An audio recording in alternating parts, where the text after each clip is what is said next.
E aí pessoal, sejam bem-vindos ao seu canal de hidráulica, para você aprender hidráulica sem complicações. Já de antemão, peço que vocês deixem um like nesse vídeo, se inscrevam no canal, ative o sininho de notificações e, se tiver qualquer dúvida acerca do conteúdo, comentem aqui embaixo ou mandem um direct no Instagram que dá na mesma.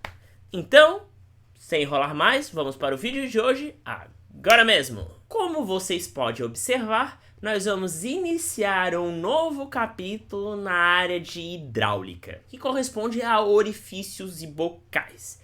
Se você estiver fazendo um curso de engenharia civil ou produção civil, esse provavelmente é o penúltimo capítulo de hidráulica. Depois é só hidráulica de canais e também tem uma parte de vertedores. Se você estiver fazendo o curso de engenharia sanitária e ambiental, existem duas hidráulicas básicas e essa é a última disciplina, ok? Geralmente nas apostilas, no livro, esse conteúdo está meio bagunçado. Então eu vou mudar a ordem das minhas aulas, da disposição dos conteúdos, para tentar deixar as coisas mais claras. Então o que vai ser visto hoje? Eu vou apresentar o conceito de orifícios, as diversas classificações de orifícios e o conceito de bocais e as classificações de bocais. Então hoje não tem cálculo. Hoje é só apresentar o conteúdo.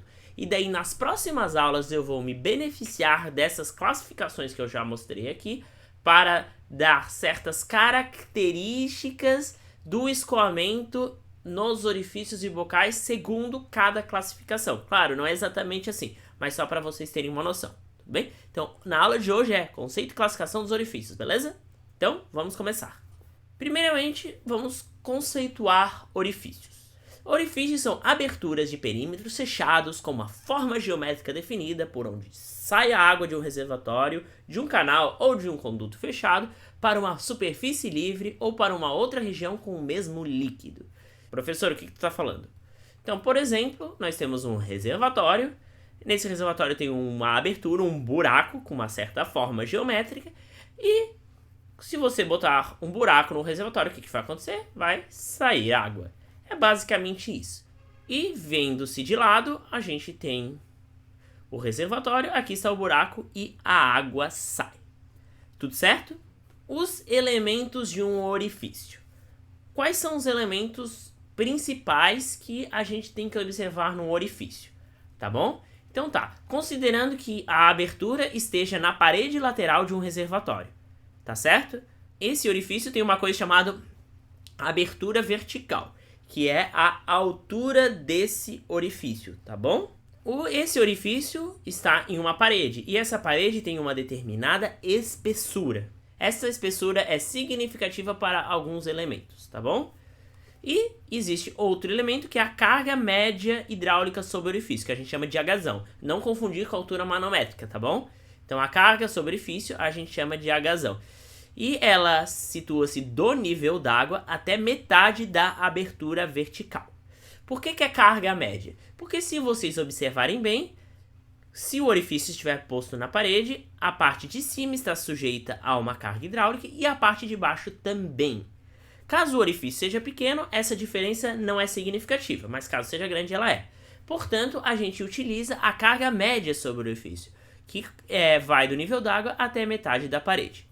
Ok? Por isso que essa abertura vertical é importante. Essa abertura vertical é importante para saber se a diferença de carga hidráulica de cima para baixo é realmente significativa, tá certo? Agora, se o orifício for colocado no chão de um canal ou de um reservatório, a gente tem a carga sobre o orifício e a espessura da parede.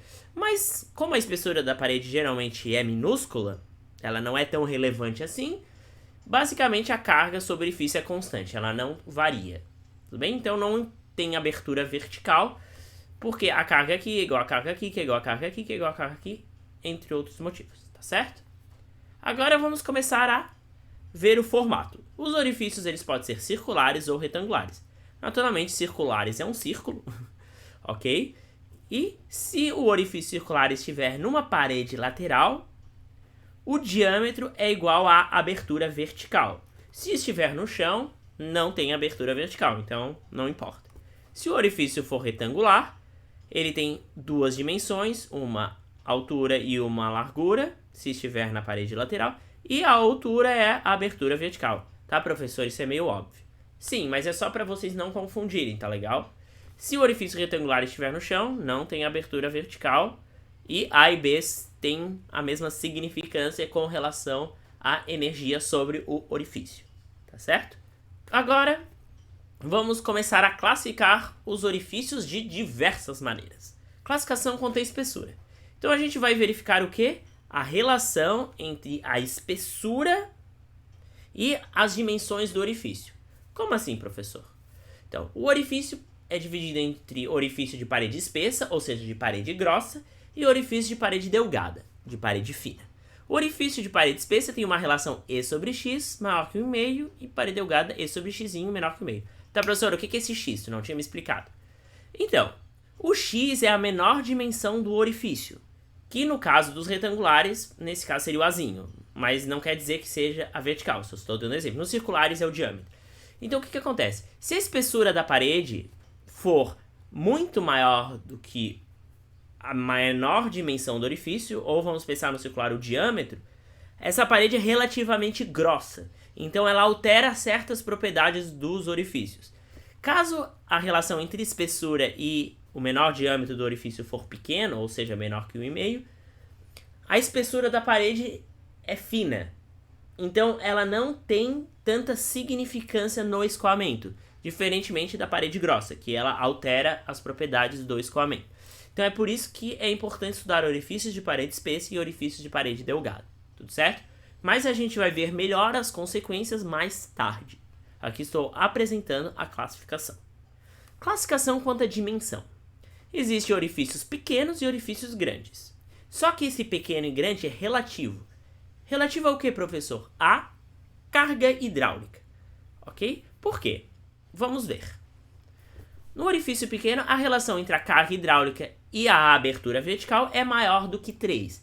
Então, o que acontece? A carga hidráulica sobre o orifício é muito maior do que a dimensão do orifício, no caso, a abertura vertical. Então, a diferença entre a carga hidráulica em cima e embaixo é insignificante. Então, basicamente, a carga sobre o orifício é constante, é igual à carga média. Tá legal? Já no orifício grande, a relação entre a carga hidráulica e a abertura vertical é menor do que 3. Então, o orifício é tão grande em relação à carga hidráulica que o que acontece? Olha o que se vocês virem bem.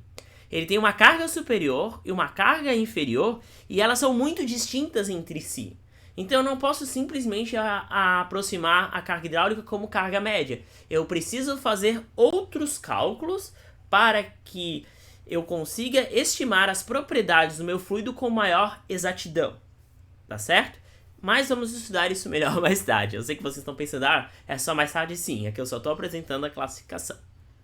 Classificação quanto à região de saída. Quanto à região de saída, o orifício pode ser não afogado ou afogado. Não afogado é quando a região de saída é a atmosférica.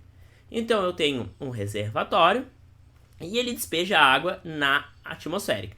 Claro, aqui embaixo pode ter um canal, alguma coisa, mas no ponto de saída do orifício é atmosférica. Agora vamos analisar. Aqui nesse ponto dentro do reservatório, logo antes do orifício, existe uma pressão interna que é igual à pressão da coluna d'água mais a pressão atmosférica. E aqui fora está sujeita à pressão atmosférica. Ou seja, a pressão interna é maior do que a pressão atmosférica. Então se a pressão interna é maior que a pressão externa, a água vai ir de dentro para fora. Tudo certo? Então é assim que funcionam os orifícios não afogados. Já os orifícios afogados, a região de saída é outro tanque com o mesmo líquido. Como a gente está trabalhando em hidráulica, outro tanque de água. Então a gente tem dois tanques e esse orifício liga os dois tanques. Agora vamos analisar. Existe uma pressão 1 do tanque 1 e pressão 2 do tanque 2. A pressão do tanque 1 é igual à coluna de água do tanque 1 mais a pressão atmosférica. E a pressão do tanque 2 é igual à coluna de água do tanque 2 mais a pressão atmosférica. Como a coluna de água do tanque 1 é maior do que a do tanque 2, a pressão do lado 1 é maior do que a do lado 2. Então a água vai do tanque 1 para o tanque 2, ou seja, ela vai do tanque mais cheio para o mais vazio e o nível da água vai baixando até que os dois se equilibrem. Tá certo? Agora vamos falar de bocais. Bocais e tubos curtos. O que são esses acessórios? Os bocais e tubos curtos são acessórios tubulares acoplados em orifícios com o principal objetivo de redirecionar o jato. Ok? Então, por exemplo, nós temos um reservatório, existe um orifício no reservatório, só que eu quero que a água caia em um certo local de uma certa maneira. Então eu vou botar um bocal ou um tubo curto para conduzir a água para o lugar onde eu desejo. Tudo certo? Basicamente isso. O bocal ele possui dois elementos principais, além dos elementos tradicionais dos orifícios, que é o comprimento, que é o tamanho do bocal ou do tubo curto, e o diâmetro, caso seja cilíndrico, tá bom? Se a relação entre o comprimento e o diâmetro estiver entre 1,5 e 5, esse é um acessório pequenininho, relativamente. Então ele é considerado um bocal. Se tiver entre 5 e 100, ele já é um acessório grande, é um tubo maior. Então ele vai ser um tubo curto. E se for maior que 100, já é praticamente um encanamento, já é uma tubulação de conduto forçado. Ok? Então a gente analisa como a gente analisava os conteúdos anteriores. Classificação dos bocais, para encerrar, existem bocais cilíndricos ou cônicos. Cilíndricos é um cilíndrico, cônico é um cônico. Os cilíndricos eles podem ser externos, quando ele está fora do reservatório, ou interno, quando ele está para dentro do reservatório. E o cônico pode ser divergente, quando o cone está em direção ao reservatório, ou convergente, quando a ponta do cone está para fora. E é isso. Essa é uma aula mais curta, que eu apresentei dezenas de classificações. Vocês devem estar se confundindo, vocês provavelmente vão esquecer uma classificação ou outra, mas eu quis apresentar essa aula de forma mais técnica.